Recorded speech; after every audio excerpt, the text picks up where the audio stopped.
नमस्कार साथियों, स्वागत है आपका मिशन स्टडी के ऑनलाइन डिजिटल प्लेटफॉर्म पर।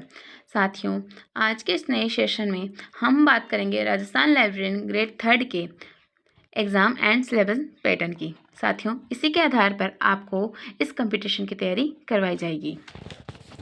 चलिए बिना किसी देरी के वीडियो शुरू करते हैं। आपको बता दें कि इसके एग्ज़ाम फॉर्म की डेट शुरू होने वाली है 5 मार्च को इसका एग्ज़ाम फॉर्म शुरू हो जाएगा।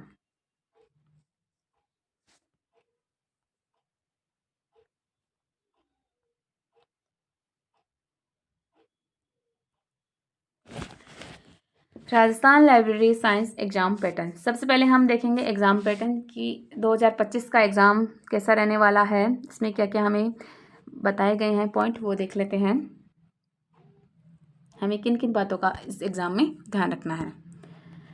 तो लाइब्रेरी एग्ज़ाम 2025 का आयोजन 2 पेपर के लिए कुल 400 अंकों हेतु किया जाएगा, जिसमें दोनों ही पेपर 200-200 अंकों के होंगे। तो हम बता दें कि इसमें 2 पेपर आयोजन होंगे, 2 पेपर हमें करवाए जाएंगे। तो 2 पेपर में पहला जो पेपर है वह 200 नंबर का रहने वाला है और दूसरा पेपर वो भी 200 नंबर का रहने वाला है। इसमें 200 यानी कि हमें पूरे 100 प्रश्न दिए जाएंगे, जो कि एक प्रश्न 2 नंबर का होगा, तो इस हिसाब से हमारे 200 अंक होंगे। इसलिए जो दोनों ही पेपर हैं वो 200-200 नंबर के होने वाले हैं। अगला देखते हैं। एग्जाम में पास होने के लिए अभ्यर्थियों को पेपर फर्स्ट और पेपर सेकंड दोनों में अलग अलग न्यूनतम निर्धारित 40% योग्यता अंक प्राप्त करना अनिवार्य है। अब एग्जाम की कंडीशन रख दी गई है कि दोनों ही पेपरों में हमें कम से कम 40 यानी 80% योग्य लाने होंगे। हमें 200% में से हमें 40 यानी कि 80% हमें एग्जाम में पास होने के लिए लाने होंगे। पहले पेपर में 40%, दूसरे पेपर में 40%, यानी 200% में से हमें 80% लाने होंगे। अगर मान लो आपके एक में 25 आ रहे हैं, दूसरे में 67 आ रहे हैं, तो ये ज़रूरी नहीं है, आपको दोनों में ही, इसमें 25 में भी हमें 40 लाने होंगे और 67 आ जाएं तो कोई बात नहीं, लेकिन आपको 40 से ऊपर ही लाने हैं। आगे देखेंगे, पेपर में गलत उत्तर करने और प्रश्न विकल्प खाली छोड़ने की स्थिति में 0.33 अंकों की नेगेटिव मार्किंग भी की जाएगी। अब इसमें नेगेटिव मार्किंग का ऑप्शन रख दिया गया है कि अगर आप मान लो पेपर खाली छोड़ते हो या फिर आपको एक विकल्प दे दिया जाएगा, ABCD के अलावा आपको एक अलग विकल्प दे दिया जाएगा। अगर आप ई ऑप्शन को चुनेंगे तो आपसे नेगेटिव मार्किंग नहीं होगी, और आप अगर प्रश्नों को खाली छोड़ेंगे तो आपको नेगेटिव मार्किंग होगी। और आपको ई ऑप्शन को भरने के लिए परीक्षा में 10 से 25 मिनट अलग से दिए जाएंगे। अगला है, अब लिखित परीक्षा में सभी प्रश्न ऑब्जेक्टिव टाइप और बहुविकल्पीय प्रकार के दिए जाएंगे, यानी कि आपको जो एग्जाम का पैटर्न रहने वाला है वह बहुविकल्पीय रहने वाला है। ABCD वाला आपको विकल्प रहने वाला है, लेकिन इसमें ई ऑप्शन इसलिए जोड़ा गया है, अगर आपको नेगेटिव मार्किंग से बचना है तो आपको ई ऑप्शन पर क्लिक करना होगा। अगर आपको कोई उत्तर नहीं आ रहा और आप उसको खाली छोड़ेंगे तो आपको नेगेटिव मार्किंग होगी, और आप अगर ई को चूज करते हैं तो आपकी एक नेगेटिव मार्किंग नहीं होगी। आगे देखते हैं। लाइब्रेरी परीक्षा का आयोजन बोर्ड द्वारा ऑफलाइन अथवा ऑनलाइन मोड में विभिन्न परीक्षा केंद्रों पर किया जाएगा। अब ये एग्जाम की जब डेट आएगी तब पता चलेगा कि आपका जो एग्जाम है ऑफलाइन होगा या ऑनलाइन होगा।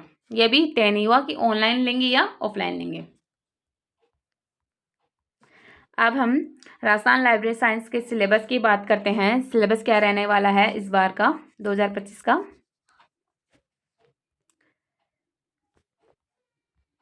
सबसे पहले हम फर्स्ट पेपर की बात करते हैं।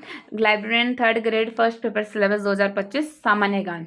राजस्थान का सामान्य ज्ञान, जिसमें हम देखेंगे राजस्थान का भूगोल, राजस्थान का इतिहास, राजस्थान की कला और संस्कृति, राजस्थान का सामान्य ज्ञान, इसमें राजस्थान का सामान्य ज्ञान, राजस्थान राज्य के समसामयिक मामले और विश्व और भारत का सामान्य ज्ञान। इसमें हमें सामान्य ज्ञान देखेंगे विश्व और भारत का। 8वां है शैक्षिक मनोवैज्ञानिक। हमें फर्स्ट पेपर के अगर आपको क्लियर करना चाहते हो तो आपका राजस्थान का सामान्य ज्ञान बेस्ट होना चाहिए, राजस्थान का भूगोल, राजस्थान का इतिहास, राजस्थान की कला और संस्कृति, राजस्थान का सामान्य ज्ञान भी होना चाहिए, और राजस्थान के करंट अफेयर भी आपके क्लियर होने चाहिए। और विश्व और भारत, वर्ल्ड और इंडिया का जीके भी आपको दे दिया है, और शैक्षिक मनोवैज्ञानिक भी आपको देखना पड़ेगा। आप देखते हैं कि राजस्थान के लाइब्रेरी साइंस के सेकंड पेपर में आपको क्या क्या देखने को मिलेगा। तो अब जो ये जो है मेन जो लाइब्रेरी से रिलेटेड जो पेपर है वो ये होने वाला है। लाइब्रेरी से रिलेटेड जो पेपर है इसमें हमें बताया गया है कि जैसे पहला हो गया आपके पास ज्ञान का ब्रह्मांड। तो ज्ञान के ब्रह्मांड में हमारे पास टॉपिक रहने वाले हैं संरचना और विशेषताएं, विषयों के निर्माण के तरीके, विभिन्न प्रकार के विषय, वर्गीकरण की विभिन्न योजनाओं में दर्शाए गए विषयों का ब्रह्मांड। अब दूसरा टॉपिक हमारे पास आने वाला है ग्रंथ सूची विवरण। इसमें हमारे पास हैं जैसे कि सूचीकरण का उद्देश्य, संरचना और प्रकार, ओपेक भरने के नियम, भौतिक प्रपत्र,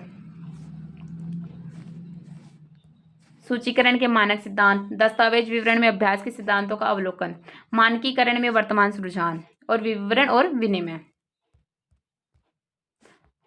सूचीकरण का मानक पाठ्यक्रम ये भी आपके रहना वाला है। अब तीसरा टॉपिक इसमें बनता है ज्ञान संगठन की विधि। इसमें हमारे पास में आते हैं ज्ञान संगठन की विधि में हमें कौन कौन से पाठ करने पड़ेंगे। पहला है विश्व और भारत का सामान्य ज्ञान आपको होना चाहिए, पुस्तकालय वर्गीकरण का सामान्य सिद्धांत, वर्गीकरण के मानक सिद्धांत और उनके अनुप्रयोग, लाइब्रेरी वर्गीकरण की प्रजातियां, वर्गीकरण के मानक योजनाएं और उनकी विशेषताएं, सीसी, ईडीसी, यूडीसी इत्यादि। अब फोर्थ वाला टॉपिक है हमारे पास अंकन। अंकन में आपको जैसे कि आवश्यकता, कार्य, विशेषताएं, योजनाओं का डिजाइन और विकास,